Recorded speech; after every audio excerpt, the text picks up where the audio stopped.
जनवरी माह की कड़कड़ाती सर्द रात में जब सरोजनी जी और प्रकाश जी गहरी नींद में सो रहे थे, तभी अचानक फोन की घंटी बज उठी। आवाज सुनते ही सरोजनी जी के दिल में एक झटका सा लगा।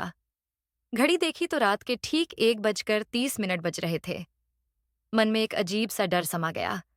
फिर भी हिम्मत बटोरकर सरोजनी जी ने फोन उठाया। दूसरी तरफ से जो आवाज आई, उसे सुनकर लगा जैसे किसी ने पिघला हुआ सीसा उनके कान में उड़ेल दिया हो। शरीर सुन्न पड़ गया। पथराई आंखों से दरवाजे की ओर देखती रहीं। कुछ देर खामोशी से सुना, फिर हैरानी से बोली, नहीं, यहां तो। कहते कहते रुक गईं और फोन हाथ से छूटकर गिर पड़ा। निढाल होकर वहीं फर्श पर बैठ गईं। सरोजनी, अरे सरोजनी, उठो, क्या हुआ? प्रकाश जी घबराए स्वर में बोले। किसका फोन था? बोलो ना, मेरी तो जान निकली जा रही है।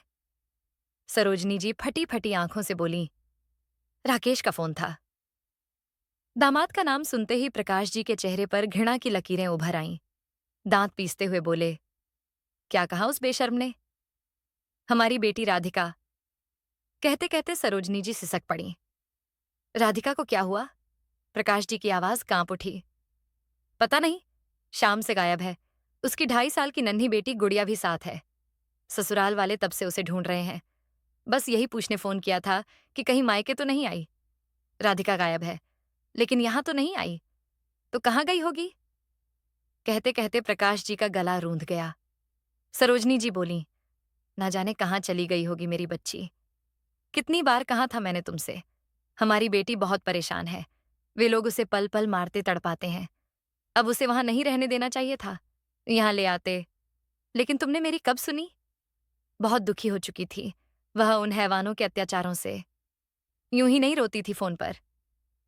तभी अचानक सरोजनी जी को ख्याल आया और वे बौखलाकर चिल्लाईं, उसके घर के पास ही तो नहर बहती है, कहीं नहर में। बस करो सरोजनी, प्रकाश जी जोर से बोले। जो जी में आ रहा है बोलती जाओगी? ऐसा भी हो सकता है कि परेशान होकर किसी सहेली के यहाँ चली गई हो।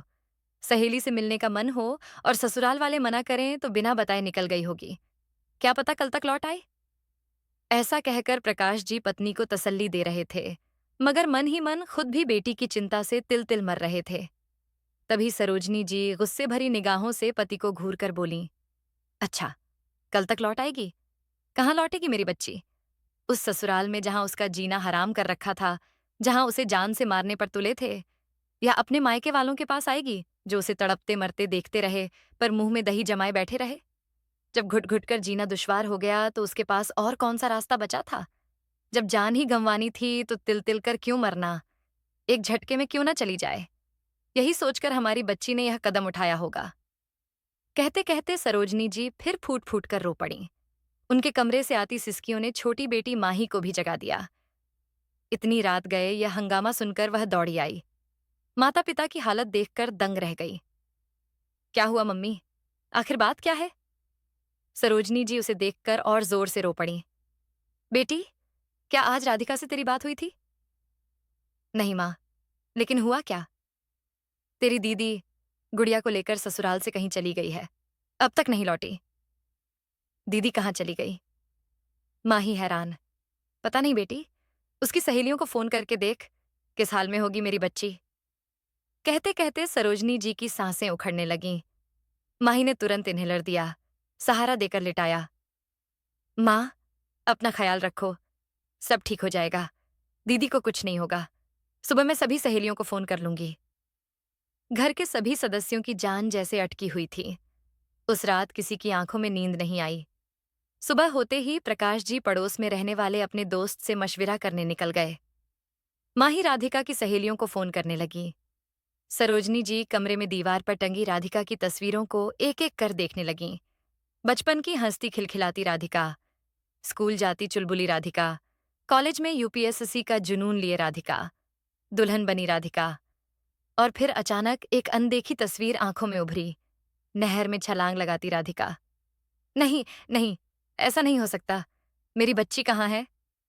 सरोजनी जी का कलेजा चीख उठा। तभी फोन की घंटी फिर बजी। सरोजनी जी के हाथ पांव फूल गए। इतना साहस नहीं था कि कोई बुरी खबर सुन सके। माँ ही दौड़ती आई, फोन उठाया। हेलो। दूसरी तरफ से कुछ कहा गया। माही की आंखों से आंसू छलक पड़े। फोन रखकर वह माथा पकड़कर जोर जोर से रोने लगी। प्रकाश जी भी लौट चुके थे। तीनों एक दूसरे को देखकर सन्न थे। किसका फोन था बेटी? सरोजनी जी रूंधे गले से पूछा। माही मम्मी पापा से लिपट कर बोली। भगवान ने सुन ली। दीदी बिल्कुल ठीक है। कल शाम को ही गुड़िया को लेकर महिला आयोग पहुंच गई थी। वहां से पुलिस में शिकायत दर्ज करवा दी है। बस हमें चिंता न करने को कहलवाया। ये सुनते ही प्रकाश जी उठ खड़े हुए। कहाँ जा रहे हो? सरोजनी जी ने पूछा। अपनी बेटी को घर लाने। भगवान ने गलती सुधारने का एक मौका और दिया है, इसे मैं खोना नहीं चाहता। समाज कहे जो कहे, मुझे कोई फर्क नहीं पड़ता।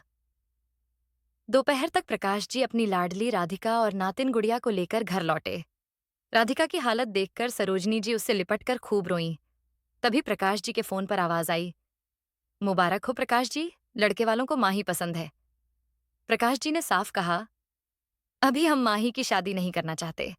मैं अपनी दोनों बेटियों को अपने पैरों पर खड़ा देखना चाहता हूं। यह सुनकर सरोजनी जी, राधिका और माही तीनों हैरानी से प्रकाश जी को देखने लगीं। प्रकाश जी मुस्कुराए। और हाँ राधिका बेटी, अपनी यूपीएसएससी की तैयारी फिर शुरू कर दो। मैं अपनी दोनों बेटियों को इस समाज में सिर ऊंचा करके चलते देखना चाहता हूं।